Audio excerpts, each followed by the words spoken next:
Matt in Virginia.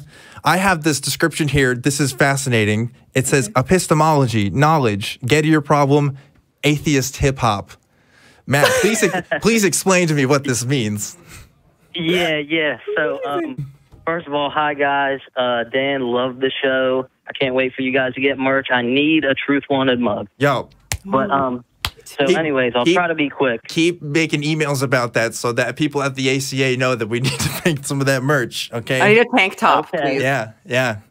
Okay. And Shannon, I'll be checking out some of your YouTube videos. But thanks.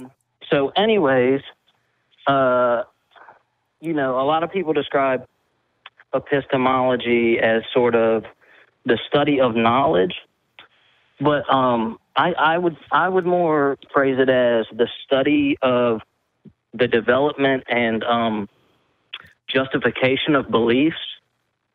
And so, are either of you familiar with the Gettier problem? I am familiar with the Gettier problem. Am I ready to talk about it at 8:39 at night on a Friday with Shannon? Right. I'm not sure.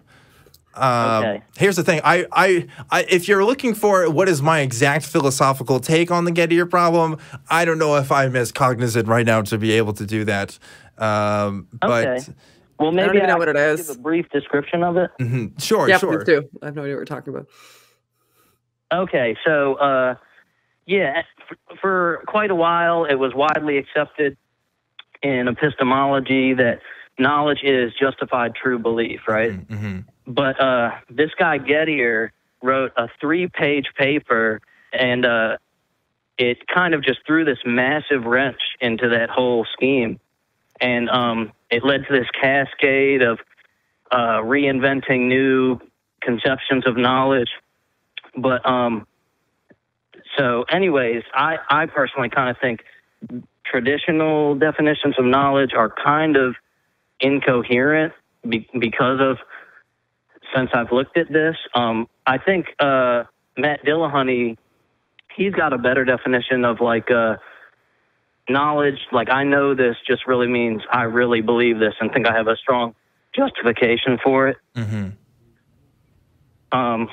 Yeah. But, okay. So anyways, right. So yeah, what do you guys think? Okay, so I'll just briefly reiterate on what this specific problem is. It's talking about justified true beliefs and how we understand that. And the Gettier problem gives it to some specific examples about someone who was right about something and but may not have had actual justification for being right about something, but just happened to be right about something, and saying that he wasn't actually justified in his beliefs and stuff like that. I like the deflationary idea of knowledge, which is just like, this snow is white because it's white. You know what I mean? Like, not one, because it kind of derails the conversation a little bit, and I just think it's funny, but also because, I've tried looking into like the hard stuff on epistemology and seeing like, okay, what is our best idea of what we can understand truth? How do we know truth things? And what is our best definition of truth that we can use? And to be honest, I don't have a great answer. Smarter people than me have been trying to figure this out for literally centuries. And it's good. It's good to think about this. It really is good to examine what we mean by true, examine what we mean by knowledge, examine these words to an absolute T and figure out, okay, like, what do I mean when I say that I think I'm justified in being an atheist, for example, or an agnostic atheist specifically, right? Honestly, it involves a lot longer of an analysis that I'm willing to give here on a live show. Maybe one day on my personal channel, I'd like to talk about it a bit more. I think Shannon had to tend to her kids right now, which is why it's just me talking. But, I'll say this much. I think it's... I still like just by nomenclature, I guess, talking about beliefs in the sense of, I like when people say when they mean they believe things that they are confident in their beliefs. They have a confidence scale, for example. Right. I agree with that. I think pragmatically that seems to be a really good way for me to talk about how people believe. Like, are you 100% confident that there is no God, for example? I would say no.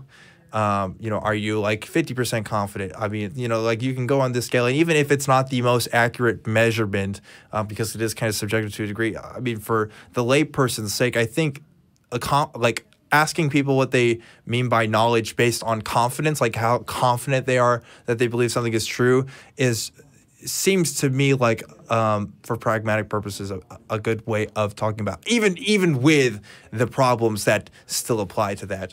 Hopefully that answers your question a little bit, Matt.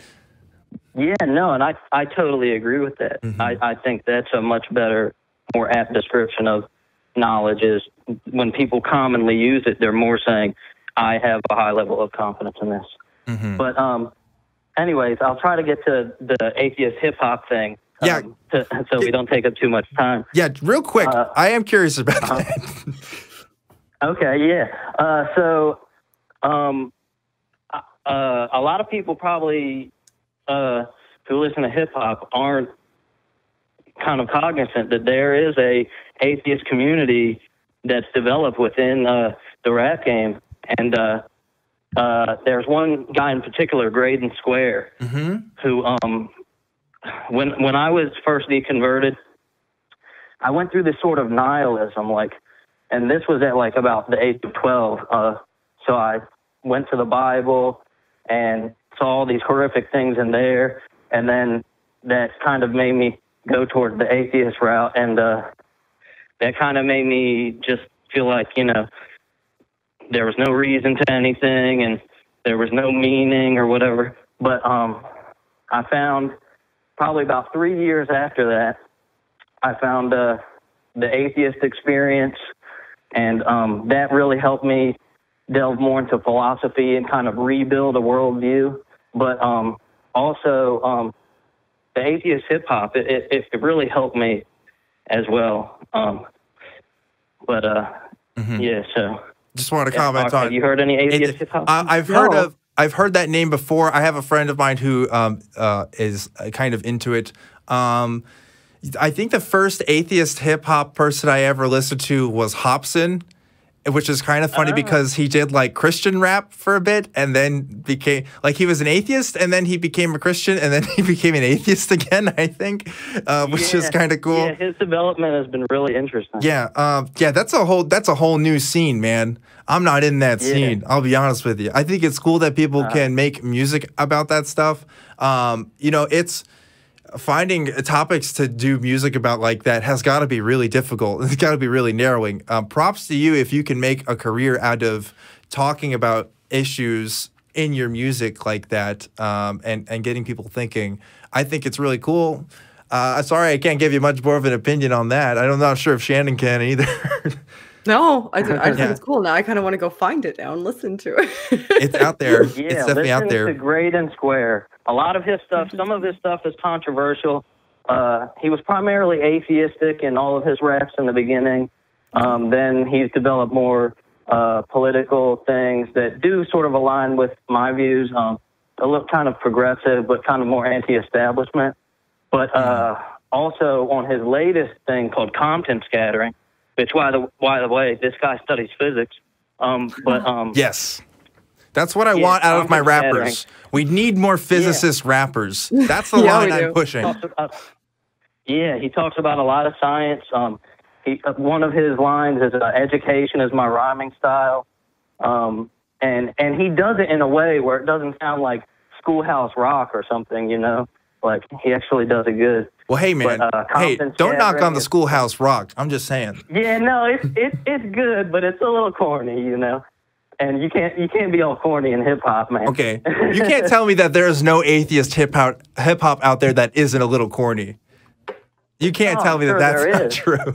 Oh, but there is. No, yeah, but that's exactly what I'm saying. He can do it where it's something you can buy to, you know, and feel it. Well, that's really awesome. Matt, thanks for sharing that with us. That was really cool. And hopefully I answered your question the first time. And I guess the takeaway from this is listen to more atheist hip hop, guys. It's out there. That's right, everyone. Check it out. Absolutely. Absolutely. Right. Take care, Matt. First time caller to ACHO, and I've been listening to their shows for like over a decade now. Yes. This one is my favorite ACHO. Woo! We got another one, Mark. Yeah. Yes. Dan, Dan, I might be in like your top 10 fans. You're an inspiration, dude. Shannon, you sound fantastic. First time hearing of you. So take it easy, guys. I love it. I love it. Thank you, Matt. Really appreciate it.